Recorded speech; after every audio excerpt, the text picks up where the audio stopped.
ശക്തമായ നാം പഠനപ്പെട്ടവരുടെ ഒരു മനോഹരമായ ശബ്ദത്തെ കാണുന്ന സമയത്ത് ഒരുമിച്ച് ദിവസത്തിലായിരിക്കും ദൈവത്തെ സ്തുതിക്കുന്നു.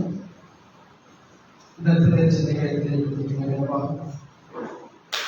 കഴിഞ്ഞ ആഴ്ച ചിന്തിച്ചതിന് അതിനോട് ആ വചനത്തെ ചിന്തിക്കുവാൻ നമ്മൾ ആഗ്രഹിക്കുന്നു. എഗസ്കേൽ പുസ്തകം 9-ാം അധ്യായമാണ് ചിന്തകളിലേക്ക്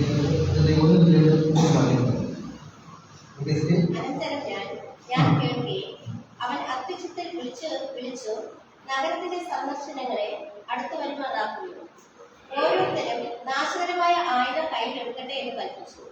അപ്പോൾ 6 പുരുഷന്മാർ ഓരോരുത്തരും വെൺവഴി കയ്യിൽ എടുത്തുകൊണ്ട് വടക്കോട്ടുള്ള മേലത്തെ പടിവാതിന്റെ വഴിയായി വന്നു. അവരുടെ നടുവിൽ ക്ഷണവസ്ത്രം ധരിച്ച് അരയിൽ എഴുത്തുകാരന്റെ മഷിക്കുപ്പിയുമായി ഒരുത്തൻ ഉണ്ടായിരുന്നു. അവർ അകത്തു ചെന്ന് താമരയാഗപീഠത്തിന്റെ അരികെ നിന്നു.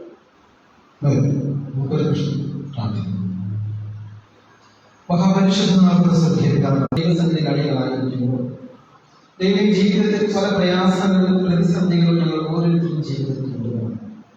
എങ്കിലും ദൈവമേ, ഞങ്ങളുടെ പ്രാർത്ഥനകൾക്ക് അവിടുന്ന് മറുപടി തന്ന് അനുഗ്രഹിക്കുമേ ദൈവത്തോട് പ്രാർത്ഥിക്കുന്നതാണ്.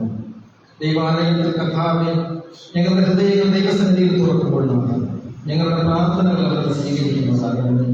ഹൃദയം ഒരുങ്ങിയവനെ എന്റെ ദൈവം അവിടുന്ന് ആശ്വസിപ്പിക്കുമാറാകണമേ പ്രാർത്ഥിക്കുന്നതാണ്. കർത്താവേ, അവിടുന്ന് ഞങ്ങളുടെ പാരങ്ങൾ പ്രയാസങ്ങളെല്ലാം അവിടുന്ന് നീക്കണമേ എന്ന് യാചിക്കുന്നതാണ്. കർത്താവിന്റെ കൃപ കൊണ്ട് നിറയ്ക്കുന്നതാണ്. ദൈവീക വചനം ചിന്തിക്കുവാൻ നമ്മൾ വഴികൾ അംഗീകരിക്കുന്നതാണ്. അടിയൻ നാമമേ ദൈവിക സാന്നിധ്യം അംഗീകരിക്കണം. എല്ലാം മംഗളമൊക്കെ കൊണ്ടെടുക്കണം. യേശുവിനായി നമ്മൾ കഴിഞ്ഞ ആഴ്ചകൾ നാം ചിന്തിച്ചു. അപ്പോൾ ഒരു പുരോഹിതനിൽ നിന്നും ഒരു പ്രവാചകനിലേക്ക് വരുമ്പോഴേക്കും വളരെയധികം വ്യാകുലത കൊടുക്കും. കാരണം ദൈവത്തിന്റെ പ്രവചനമാണ് ഇസ്രായേൽ ജനത്തോട് പറയുന്നത്. അവരുടെ ജീവിത രീതിക്ക് അനുസരിച്ച് വിപരീതമായ അവരോട് സംസാരിക്കേണ്ടത്. അവരെന്തൊക്കെ ചെയ്യുമെന്നോ ഒന്നും വിടുതലില്ല, അല്ലെ? അങ്ങനെയുള്ള ജനത്തിനിടയിലാക്കിയാണ്, ഇസ്രായേൽ ജനതകളുടെ ഇടയിലേക്കാണ് പ്രവാചകനായി യെഹെസ്കേലിനെ ദൈവം അയച്ചത്. നമുക്ക് ഇന്ന് നാം ചിന്തിച്ചത്, കഴിഞ്ഞ ആഴ്ച നാം 8-ാം അധ്യായത്തിൽ ചില കാര്യങ്ങൾ നാം ചിന്തിച്ചു.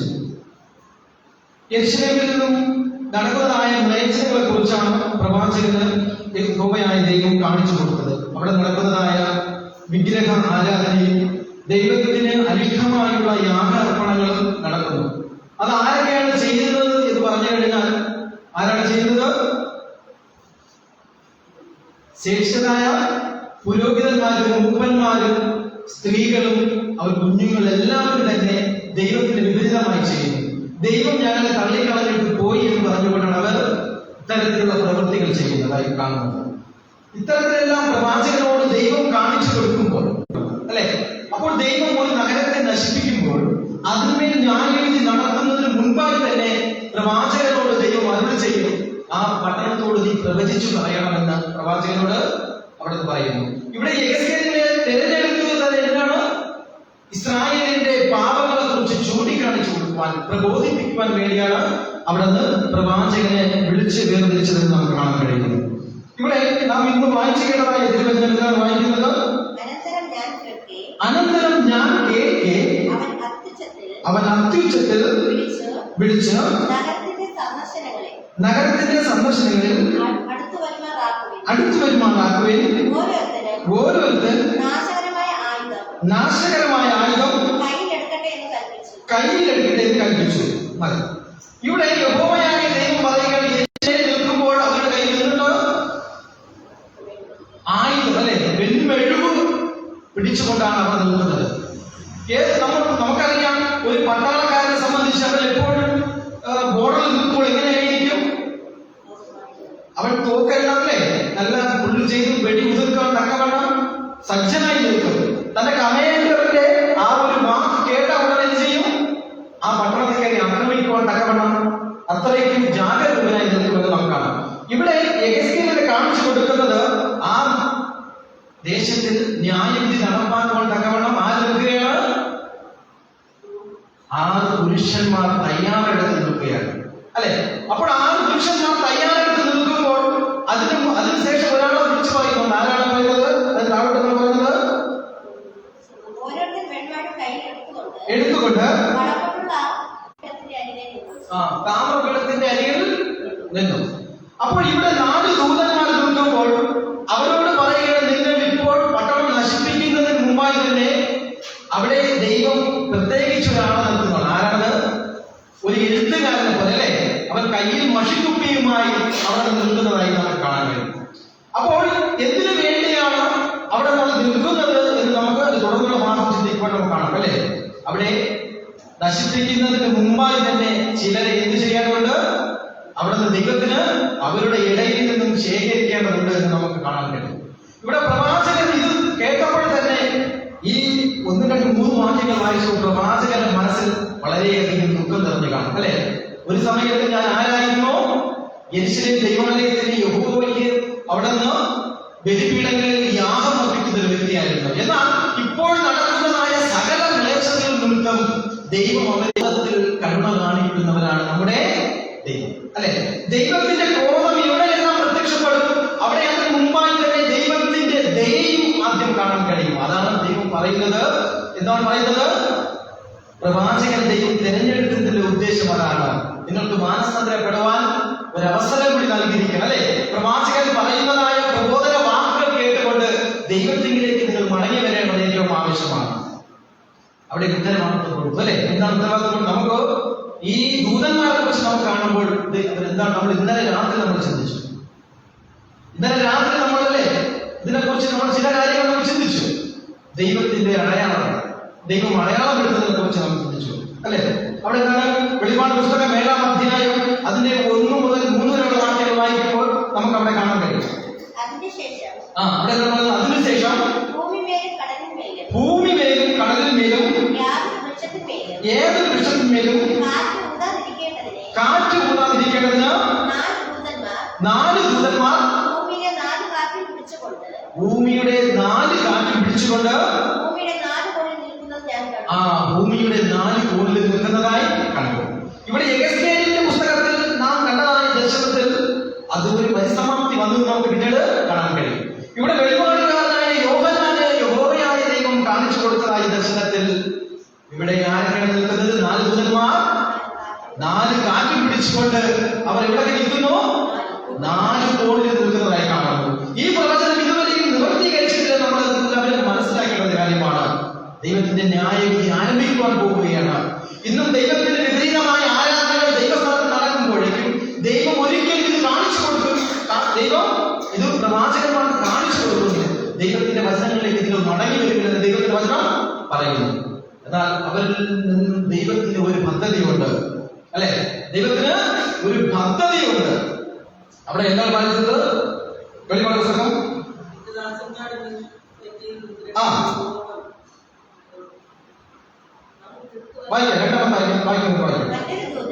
മറ്റൊരു ദൂതൻ ജീവനുള്ള ദൈവത്തിന്റെ മുദ്രയുമായി കിഴക്ക് നിന്ന് വരുന്നതും കണ്ടല്ലേ? ഇവിടെയും നാം കാണുന്നു. ഇവിടെയും ആരാണ് വരുന്നത്? ഒരു ദൂതൻ മുദ്രയിടാൻ വേണ്ടി വരികയാണ്. നാം യെഹെസ്കേലിൽ കണ്ടതായ ദൂതന് മുന്നറിയിപ്പ് കൊടുത്തു. പട്ടണത്തെ നശിപ്പിക്കും മുൻപായി ഇല്ലേ 7 വരെ അവിടെ നിൽക്കുമ്പോൾ ഒരുത്തൻ ക്ഷണവസ്ത്രം ധരിച്ചുകൊണ്ട് കയ്യിൽ എഴുത്തുകാരന്റെ മഷിക്കുപ്പിയുമായി നിൽക്കുക. എന്തിനു വേണ്ടിയാണ് നിൽക്കുന്നത്? അവൻ ശേഷിപ്പിനെ വീണ്ടെടുക്കുവാൻ വേണ്ടി, അവരുടെ നെറ്റിയിൽ മുദ്രയിടുവാൻ വേണ്ടി ദൈവം ഒരാളെ ഏൽപ്പിച്ചിരിക്കുന്നത് അല്ലെ? അതെന്താണ് വായിക്കാവുന്നത്? ഇല്ലല്ല, യെഹെസ്കേലിന്റെ പുസ്തകം ദൈവത്തിന്റെ മഹത്വം അത് ഇരുന്ന കിരീടത്തിൽ നിന്ന് ആലയത്തിന്റെ ഉമ്മരപ്പടിക്കൽ വന്നിരുന്നു. പിന്നെ അവൻ ക്ഷണവസ്ത്രം ധരിച്ച് അരയിൽ എഴുത്തുകാരുടെ മഷിക്കുപ്പിയുമായി നിന്നിരുന്ന പുരുഷനെ വിളിച്ചു. അവനോട് യഹോവ ഈ നഗരത്തിന്റെ നടുവിൽ യെരൂശലേമിന്റെ നടുവിൽ കൂടി ചെന്ന് അതിൽ നടക്കുന്ന സകല വേഷങ്ങളും നിമിത്തം നെടുവിൽപ്പെട്ട് കരയുന്ന പുരുഷന്മാരുടെ നെറ്റികളിൽ ഒരു അടയാളം ഇടുക എന്ന് കൽപ്പിച്ചു. ഇവിടെ ആ മഷിക്കുപ്പുമായി നിൽക്കുന്നതായ ദൂതനോടുകൂടി എന്താണ് പറയുന്നത്? ഒരു അടയാളം. എന്തിനു വേണ്ടിയാണ് ഈ അടയാളം ഇടുന്നത്? തിരിച്ചറിയാൻ വേണ്ടി അല്ലേ? നമുക്ക് എല്ലാവർക്കും അടയാളത്തെ കുറിച്ച് പ്രത്യേകിച്ച് പറഞ്ഞു തരേണ്ട കാര്യമില്ല. നമ്മൾ ഇപ്പോഴാണ് അടയാളം ഇടാൻ പോകുന്നവരാണ് അല്ലെ? എന്തിനു വേണ്ടിയാണ് അടയാളം പോകുന്നത്? നമ്മളെല്ലാവരും വെള്ളിൽ അടയാളം പോവുകയാണ്. എന്തിനു വേണ്ടിയാണ് അടയാളം ഇടുന്നത്? നമ്മൾ വോട്ടിടാൻ പോവുകയാണ് അല്ലേ? നമ്മുടെ തെരഞ്ഞെടുപ്പ് ഇന്ത്യൻ പൗരൻ എന്ന നിലയിൽ നാം ഒരു വോട്ട് ഇട്ടതെന്ന് അടയാളപ്പെടുത്തുവാൻ തക്കവണ്ണം അതെങ്ങനെയാണ് അറിയുന്നത്? അവരൊരു പക്ഷിയുടനെ നമ്മുടെ വിരലിനത് ഒരു മാർക്ക് ചെയ്യും. അത് കണ്ടു കഴിഞ്ഞാൽ മനസ്സിലാകും നാം ഒരാളെ തെരഞ്ഞെടുക്കാൻ വേണ്ടി ഒരു വോട്ട് ഇട്ടു അല്ലേ? അങ്ങനെ ഒരു അടയാളമാണ്. അപ്പോൾ ഇവിടെ ദൈവം പറയുകയാണ്, മഷിക്കുപ്പിയിൽ ഇരിക്കുന്ന ആ വ്യക്തിയോട് പറയുകയാണ്, നീ നഗരത്തിലൂടെ ചെന്ന് ആരുടെ മേൽ അടയാളപ്പെടണം? നീ അവിടെ എല്ലാവരുടെയും നെറ്റിയിൽ ചെന്ന് അടയാളപ്പെടാനല്ല പറയുന്നത്. അവിടെ ദൈവത്തിന്റെ വചനം അനുസരിക്കാത്തത് നെടുവിൽപ്പെടുന്ന കരയുന്ന പുരുഷന്മാരുടെ നെറ്റിയിൽ അടയാളം ഇടണം എന്ന് കൽപ്പിച്ചു അല്ലെ? അപ്പോൾ ദൈവത്തിന്റെ ആലയത്തിൽ കരയുന്നവരുണ്ട്, അവരുടെ നെറ്റിയിലാണ് ദൈവം എന്ത് ചെയ്യാൻ പറഞ്ഞത്? അടയാളം ഇടാൻ അല്ലെ? എല്ലാവരുടെ നെറ്റിയിൽ അടയാളപ്പെട്ടതായി പറയുന്നുണ്ടോ? അടയാളപ്പെട്ടതായി പറയുന്നില്ല. ഇത് ഒരു ദൈവത്തിന്റെ സിമ്പലാണ്. ഇതെല്ലാം കേട്ടപ്പോൾ യഹസ്കേൽ പ്രവാചകൻ മനസ്സിൽ വന്നതായിരിക്കും അല്ലെ? പല പല ചിന്തകൾ വന്നായിരിക്കും. ആദ്യത്തെ എന്തായിരിക്കും ചിന്ത വന്നത്? ഏത് ചിന്തയായിരിക്കും വന്നത്? ഇസ്രായേലിൽ നിന്ന് വരുന്നതായ സമയത്ത് അല്ലെ, അവിടെ നമ്മൾ പുറപ്പെടുന്നതായ സമയത്ത്, കടിഞ്ഞൂൽ സംഹാരം നടത്തിയതായ സമയത്തിൽ യഹോവയായ ദൈവം പറഞ്ഞതായ ഒരു വാക്കായിരിക്കും. അവിടെ എന്താണ് പറഞ്ഞത്? നെടുമ്പടിമേലും കുറുമടിമേലും നിങ്ങൾ എന്ത് ചെയ്യണം? കുഞ്ഞാടിന്റെ രക്തം തളിക്കണം എന്നുള്ള ആ ഉറപ്പ്. അപ്പോൾ യഹസ്കേലിന് മനസ്സിലായി കാണും, ദൈവം അങ്ങനെ എല്ലാവരെയും ഒറ്റയടി എന്ത് ചെയ്യുന്നില്ല, ഒരിക്കലും നശിപ്പിച്ച് കളയുന്നില്ല. ദൈവം തന്റെ ക്രോധം നടക്കുമ്പോൾ ദൈവം തന്റെ ദയയും ആദ്യം എന്ത് ചെയ്യും? മനുഷ്യന് കാണിച്ചു കൊടുക്കും. അവിടെ ഇസ്രായേൽ ജനം എന്ത് ചെയ്തു? അവിടെ അവർ എല്ലാവരും അവരുടെ നെടുമ്പടിയിലും കുറുമ്പടിയിലും രക്തം പൂശിയത് കൊണ്ട് സംഹാരത്തിൽ കടന്നുപോയപ്പോൾ എന്ത് ചെയ്തില്ല? അവിടെയുള്ള ദൈവഭക്തന്മാരായ ഒരു മനുഷ്യനെയും അവിടെ നിന്ന് സംഹരിച്ചില്ല എന്ന് കാണും. പക്ഷേ ദൈവത്തിന് വിപരീതമായി നിന്നവരെന്ത് ചെയ്തു? അവരുടെ ആദ്യജാതം എല്ലാവരും മനുഷ്യരായി നമുക്ക് കാണാൻ കഴിയും അല്ലെ? അപ്പോൾ ദൈവത്തിന്റെ സംഹാരം നടക്കുന്നതിന് മുമ്പായി തന്നെ ദൈവം തന്റെ ദാസന്മാരുടെ ചില നിർദ്ദേശങ്ങൾ ആ ദേശത്തിന് കൊടുക്കുന്നതായി നമുക്ക് കാണാം അല്ലെ? അപ്പൊ യഹസ്കേൽ ചിന്തിച്ചു അല്ലെ? പുറപ്പാട് പുസ്തകം 31-ാം അധ്യായം 12-ാമത്തെ വാക്യം ഒന്ന് വായിക്കാം. പുറപ്പാട്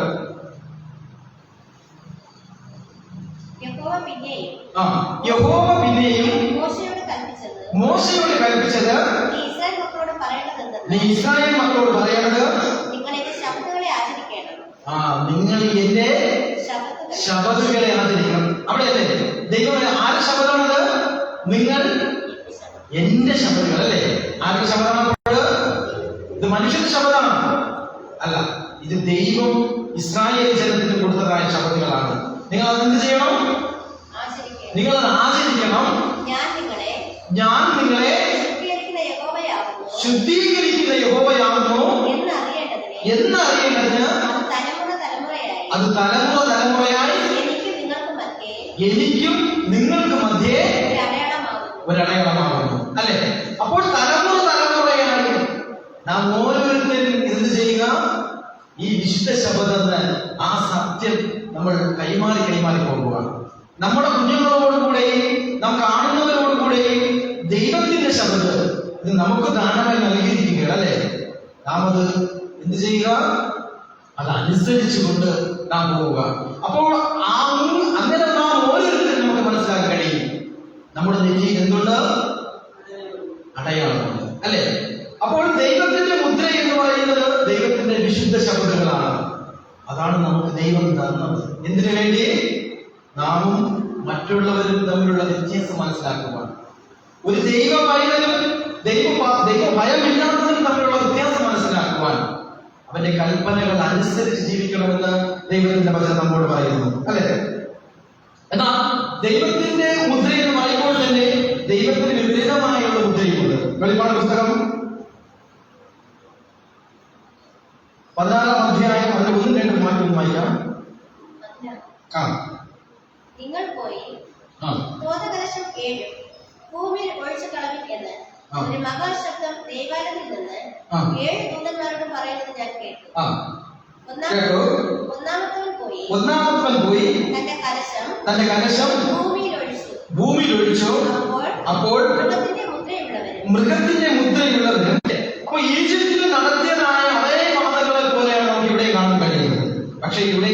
മൃഗത്തിന്റെ മുദ്രയുള്ളവര് അവർക്ക് എന്ത് ചെയ്തു? മൃഗത്തിന്റെ മുദ്ര എന്ന് പറയുമ്പോൾ പ്രതിമയെ നമസ്കരിക്കുക അല്ലേ? അതിന്റെ പ്രതിമയെ നമസ്കരിക്കുന്നവർ മനുഷ്യർക്കാണ് എന്തുണ്ടായത്? അപ്പോൾ ദൈവത്തിന്റെ വചനങ്ങൾ പറയുന്നത് പറഞ്ഞു കഴിഞ്ഞാൽ ദൈവം കൊടുത്തതായ കൽപ്പന എന്ന് പറയുന്നത് ഞാനല്ലാതെ അന്യദൈവം നിനക്കുണ്ടാകരുത്. എനിക്കായി ഒരു വിഗ്രഹത്തിന്റെ ഉണ്ടാക്കി അതിനെ കുമ്പിടുകയോ സേവിക്കുകയോ അല്ലെന്ന് പറയുന്നത്. അപ്പോൾ ദൈവത്തിന് വിപരീതമാണ്. ദൈവാലയത്തിൽ തന്നെ വിഗ്രഹങ്ങൾ ഉണ്ടാക്കി അതിനെ ആരാധിക്കുമ്പോൾ അവർ ദൈവത്തെയാണ് ആരാധിക്കുന്നത് അല്ലെ? അപ്പോൾ ദൈവത്തെയാണ് അവർ ആരാധിക്കുന്നത്, അവർ പിശാചിനെയാണ് ആരാധിക്കുന്നത്. അത് ആരുടെ മുദ്രയാണ്? പ്രതിമയെ നമസ്കരിക്കുന്നത് അത് മൃഗത്തിന്റെ മുദ്രയാണ് അല്ലെ? അപ്പോൾ മൃഗം ആരാധിക്കുന്നവർ, ആ നാമത്തെ ആരാധിക്കുന്ന എല്ലാ മനുഷ്യരും ദൈവത്തിന്റെ മുദ്ര ഇല്ലാത്തവർ അല്ലെ? ദുർഗുണം ഉണ്ടാകും അല്ലെ? ആദ്യമൊക്കെ അവർ എന്ത് തോന്നും? ഇത് നല്ലതാണ്, ഇത് കുഴപ്പമല്ല എന്നൊക്കെ തോന്നും അല്ലെ? മൃഗത്തെ ആരാധിക്കുന്നത് കൊണ്ട് ഞങ്ങൾക്കൊന്നും കുഴപ്പമില്ല, ഇതുകൊണ്ട് അനുഗ്രഹമേ ഉള്ളൂ എന്ന് ഞങ്ങൾക്ക് അവർ പറഞ്ഞുകൊണ്ട് നടക്കും.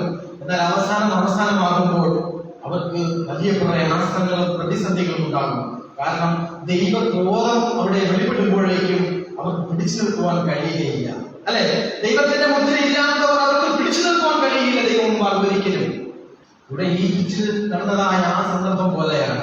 അവരെല്ലാവരും നശിച്ചു പോയി. കടിഞ്ഞൂൽ സംഹാരം വന്ന് അവരെ നശിപ്പിച്ചപ്പോൾ അവരെല്ലാവരും നശിച്ചു പോയതായി നമുക്ക് കാണാൻ കഴിയുന്നു. അപ്പോൾ നമ്മുടെ ജീവിതത്തിൽ നാം മനസ്സിലാക്കേണ്ട ഒരു കാര്യം എന്ന് പറയുന്നത് ദൈവത്തിന്റെ മുദ്ര നമ്മുടെ ഇവിടെ വേണം, നമ്മുടെ നെറ്റിയിൽ വേണം അല്ലെ? നെറ്റി എന്ന് പറയുന്നതിനാണ് സൂചിപ്പിക്കുന്നത് നമ്മുടെ ചിന്തകളെയും അല്ലെ ദൈവത്തോടുള്ള ബന്ധത്തെയും സൂചിപ്പിക്കുന്നു. പരസ്യമായിട്ട് ശബ്ദത്തിനെ എതിരിക്കുകയാണ് പറഞ്ഞത് അല്ല അല്ലെ? അത് നമ്മുടെ ഹൃദയത്തിൽ അത് എഴുതി യഹോവയായ ദൈവം പറയുമ്പോൾ അതിന് വിപരീതമായി ബിംബങ്ങളെ ആരാധിക്കുന്നതാണ് മൃഗത്തിന്റെ മുദ്ര എന്ന് പറയുന്നത് അല്ലെ? അപ്പോൾ ദൈവം ഇവിടെ അടയാളം പറയുമ്പോൾ നാം മനസ്സിലാക്കേണ്ട ഒരു കാര്യമുണ്ട്. എന്താണ് അടയാളം? വിശുദ്ധ ശവമാണ്. അതൊരു ക്രിസ്ത്യാനി എന്ന നിലയിൽ നാം ഓരോരുത്തരും മനസ്സിലാക്കേണ്ട കാര്യമാണ്. ആ ശബ്ദത്തിന്റെ അടയാളം നമ്മുടെ നെറ്റിമേൽ അത് എഴുതണമെന്ന് ദൈവത്തിന്റെ വചനം നമ്മോട് പറയുന്നു. എന്നാൽ യെഹെസ്കേലിന് ദൈവം കാണിച്ചു കൊടുത്തതായ ആ ദർശനത്തിൽ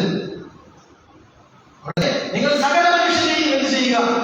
ദൈവത്തിന് വിപരീതമായി നിൽക്കുന്ന സകല മ്ലേച്ഛതകളും ചെയ്യുന്നവരായ എല്ലാവരും മുതലായ. പക്ഷേ ഈ ദൈവത്തിന്റെ മുദ്രയുള്ള ഒരു മനുഷ്യനെ എന്ത് ചെയ്യാൻ പാടില്ല? കൊല്ലരുത്. ദൈവത്തിന്റെ അകപ്പാടുണ്ടായിരുന്നു അല്ലെ?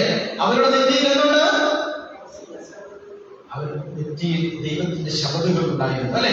അവർ ദൈവത്തെ സത്യമാക്കുന്ന ആരാധിക്കുന്നവരാണ്. അവർ ഏത് പ്രയാസവും പ്രതിസന്ധി വന്നാലും ഞങ്ങൾ ഇവിടെ നമസ്കരിക്കുകയില്ല.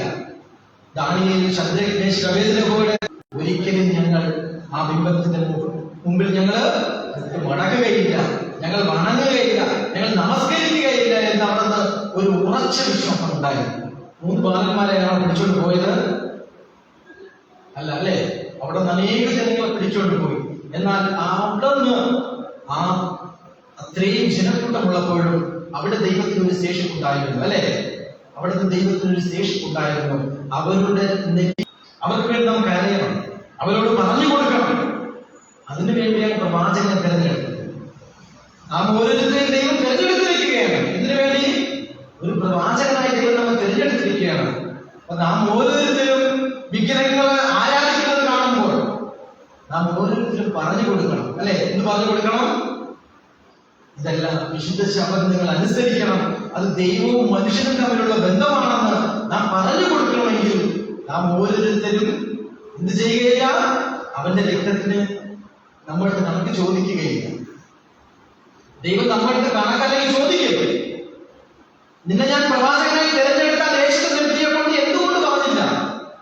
അവന്റെ രക്തത്തിന് നമ്മോട് വൃദ്ധന്മാരെയും യൗവനക്കാരെയും എല്ലാവരെയും അവിടുന്ന് കൊല്ലാൻ തക്കവണ്ണം ദൈവത്തിന്റെ വചനം അവിടുന്ന് പറഞ്ഞു. നമുക്ക് 2 ദിനവൃത്താന്തം 36-ാം അധ്യായം അതിന്റെ 17-ാമത്തെ വാക്യം ഒന്ന് വായിക്കാം.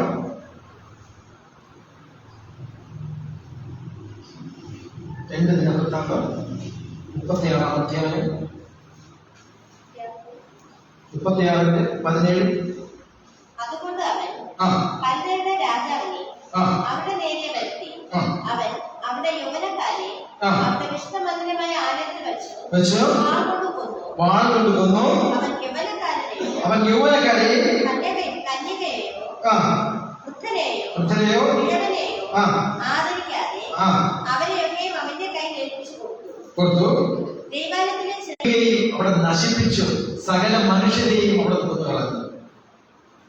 എന്നാൽ അവിടെ നിന്ന് ചിലരെ ദൈവം എന്ത് ചെയ്തു? ശേഷിപ്പായി കൊണ്ടുപോയത് നാം കാണും. ശേഷിച്ചവരെ കൊണ്ടുപോയി. അവിടെ നിന്ന് യിരെമ്യാവിന്റെ പ്രവചനം അങ്ങനെ എന്ത് ചെയ്തു? അത് 24 വാക്യമാണ് പറയുന്നത്. കൊണ്ടുപോയി ആധിപത്യം സിദ്ധിക്കും വരെ അവർ അവിടെ അവനും അവന്റെ പുത്രന്മാർക്കും അടിമകളായിരുന്നു. യിരെമ്യാ മുഖാന്തരം ഉണ്ടായ യഹോവയുടെ വചനം നിവൃത്തിയാകേണ്ടതിന് ദേശം അതിന്റെ ശബ്ദങ്ങളെ. അപ്പോൾ ദൈവത്തിന്റെ ശേഷിപ്പ് എല്ലാ കാലവും എന്ത് ചെയ്യുന്നുണ്ട്? അത് ദൈവം നീക്കി വെച്ചിരിക്കുകയാണ്. അപ്പോൾ ദൈവത്തിന്റെ ക്രോധം നടക്കുമ്പോൾ ദൈവം എന്ത് ചെയ്യുന്നില്ല? ഒറ്റ അടിയായിട്ട് ആരെയും ദൈവം കൊന്നു കളയുന്നില്ല. ദൈവം അതിനുകൂടി ദൈവം എന്ത് ചെയ്യുന്നുണ്ട്? അതിന് ദൈവം പ്രതിവിധി നൽകുന്ന ഒരു ദൈവമാണ്. ആ ദൈവമാണ് നമ്മോട് എന്ത് ചെയ്യുന്നത്? സംസാരിക്കുന്നത്. അപ്രകാരം നമ്മുടെ ജീവിതത്തിൽ ഇങ്ങനെയുള്ള ആ സന്ദർഭങ്ങൾ വരുമ്പോഴേക്കും പൗലോസിനും പ്രകാരമാണ്. താൻ യഹൂദനായിരുന്നുവെങ്കിലും താൻ നഗരങ്ങളിൽ കടക്കുമ്പോഴേക്കും അവിടെയുള്ള ബിംബങ്ങളെ കാണുമ്പോൾ അദ്ദേഹത്തിന്റെ മനസ്സ് എന്ത് പിടിക്കും? ഉണ്ടായിരുന്നു അല്ലെ? അവിടെ അതിനെക്കുറിച്ച് പറഞ്ഞു കൊടുക്കുന്നതായി കാണുന്നു പൗലോസ്. അതിനെക്കുറിച്ച് അവർക്ക് വിശദീകരിച്ചു കൊടുക്കുന്നതായി. നിങ്ങൾ അറിയാതെ സേവിക്കുന്നത് അത് ദൈവമാണ് അല്ലെ? അങ്ങനെ ഒരു ദൈവത്തെ കുറിച്ച് ആ വിഗ്രഹാരാധനയോട് ആരോടുകൂടി അവിടെ നിന്ന് പറഞ്ഞു കൊടുക്കുവാൻ തക്കവണ്ണം ഏത് സമയത്തിലും ആരൊരുങ്ങിയിരുന്നു? പൗലോസ് തന്റെ ജീവിതത്തിൽ ഒരുങ്ങിയിരുന്നു അല്ലെ? അപ്പോൾ നമ്മുടെ ജീവിതത്തിലും നാം ഓരോരുത്തരും എന്ത് കണ്ടാലും ദൈവത്തിന്റെ വചനങ്ങൾക്ക് വിപരീതമായി എന്ത് കണ്ടാലും നാം എന്ത് ചെയ്യണം? നമ്മുടെ ഹൃദയത്തിൽ എരിവുള്ളവരാണ്. അത് എരിവുള്ളവരാണെങ്കിൽ മറ്റുള്ളവരോട് അത് പറഞ്ഞ് കൊടുക്കണമെന്ന് ദൈവത്തിന്റെ വചനം പറയുന്നു. അതിന് 1-ാമത്തെ വാക്യം. അനന്തരം ഞാൻ വലിയ അധികാരമുള്ള മറ്റൊരു ദൂതൻ സ്വർഗ്ഗത്തിൽ നിന്ന് ഇറങ്ങുന്നത് കണ്ടു. അവന്റെ തേജസ്സിനാൽ ഭൂമി പ്രകാശിച്ചു. അവൻ ഉറക്കെ വിളിച്ചു പറഞ്ഞത്. അവിടെ ദൈവത്തിന്റെ ദൂതൻ എന്ത് പറഞ്ഞു? ഉറക്കെ വിളിച്ചു പറഞ്ഞത് വീണുപോയി ദുർഭൂതങ്ങളുടെ പാർപ്പിടവും സകല അശുദ്ധാത്മാക്കളുടെ തടവും അശുദ്ധിയും അടക്കമുള്ള സകല പക്ഷികളുടെയും തടവുമായി തീർന്നു. അവിടെ ദൈവത്തിന്റെ ശബ്ദങ്ങൾ പ്രമാണിക്കുന്നു അല്ലെ? അപ്പോൾ ദൈവവും നാം ഓരോരുത്തരും തമ്മിലുള്ള ബന്ധം എങ്ങനെ അറിയാം? ഞാൻ എന്റെ ശബ്ദങ്ങൾ അവർക്ക് കൊടുത്തു. ആർക്കാണ് കൊടുത്തത്? നമുക്ക് ഓരോരുത്തരും അല്ലെ? അപ്പോൾ ദൈവവും തമ്മിലുള്ള ബന്ധം മനസ്സിലാക്കണമെങ്കിൽ ആ ദൈവം നമുക്ക് തന്നതായ ദാനമെന്ന് പറയുന്ന ആ ശബ്ദം ഭൂമിയിൽ ആചരിക്കുന്നവരോടാണ് പറയുന്നത്. വെളിപ്പാട് പുസ്തകം പറയുന്നു, എന്റെ ജനമായുള്ളവരെ നിങ്ങൾ അവളെ വിട്ടു, നിങ്ങൾ അവളുടെ പാപങ്ങളിൽ കൂട്ടാളികളാകാതെയും അവളുടെ ബാധകളിൽ ഓഹരിക്കാരാകാതെയും ഇരുപ്പാൻ അവളെ വിട്ടുപോരുകയും അല്ലെ? അപ്പോൾ ജനമായുള്ളവരെ നിങ്ങൾ അവളെ വിട്ടുപോരുകയും. തെറ്റായി ആരാധിക്കുന്ന ബിംബങ്ങൾ ആരാധിക്കുന്നവരുടെ ഇടയിൽ നിന്നും ദൈവത്തിന്റെ ജനത്തെ ദൈവം വേർതിരിക്കുകയാണ്. എന്തിനു വേണ്ടിയാണ് വേർതിരിക്കുന്നത്? ദൈവത്തെ ആരാധിക്കുവാൻ തക്കണം അല്ലെ? ഇന്ന് കല്ലിന്റെ ബിംബങ്ങളെ ആരാധിക്കുന്നതിന്റെ ഇടയിൽ നിന്നുമാണ് ദൈവം വിശുദ്ധ ശബദങ്ങൾ പ്രമാണിക്കുന്നവരായി നാം ഓരോരുത്തരെയും ദൈവം വേർതിരിച്ച് നിർത്തിയിരിക്കുന്നത്. നമ്മുടെ ജീവിതത്തിൽ നാം ഓരോരുത്തരും വേർപെട്ട് നിൽക്കേണ്ടതാണ് അല്ലെ? നമുക്ക് മത്തായി എഴുതിയ സുവിശേഷം 24-ാം അധ്യായം അവിടെ 15-ാമത്തെ വാക്യം ഒന്ന് വായിക്കാം.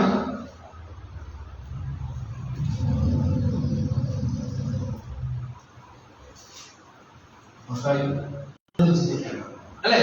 ഇന്ന് ഈ കാലഘട്ടത്തിൽ ദൈവത്തിന്റെ ആലയങ്ങളിൽ വിശുദ്ധമാകുന്ന സ്ഥലത്തോ ദൈവത്തെ ആരാധിക്കേണ്ടതായ സ്ഥലത്തോ തെറ്റായ ആരാധനകൾ കൊണ്ടുവരുമ്പോൾ ഇന്ന് വിശുദ്ധ വേദപുസ്തകം വായിച്ച് മനസ്സിലാക്കുന്ന ഒരു വ്യക്തി മനസ്സിലാക്കേണ്ട കാര്യമാണ് ഇവിടെ പറയുന്നത്. എന്താണ് പറയുന്നത്? ഇത് വായിക്കുന്നവൻ ചിന്തിച്ചു കൊള്ളട്ടെ.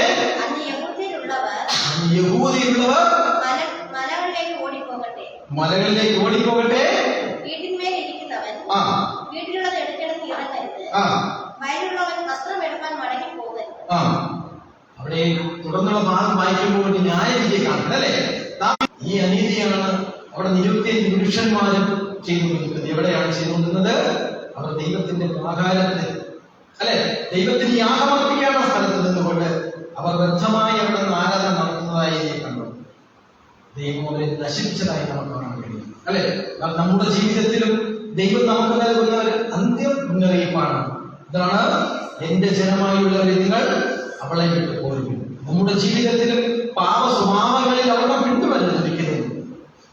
പാപത്തിൽ നാം ഒരിക്കലും തുടരേണ്ടവരല്ല, അവിടെ വിട്ട് നാം മാറിപ്പോകേണ്ടവരാണ്. അങ്ങനെയുള്ളവരെയാണ് ദൈവമക്കളെ ദൈവം വിളിക്കുന്നത് അല്ലെ?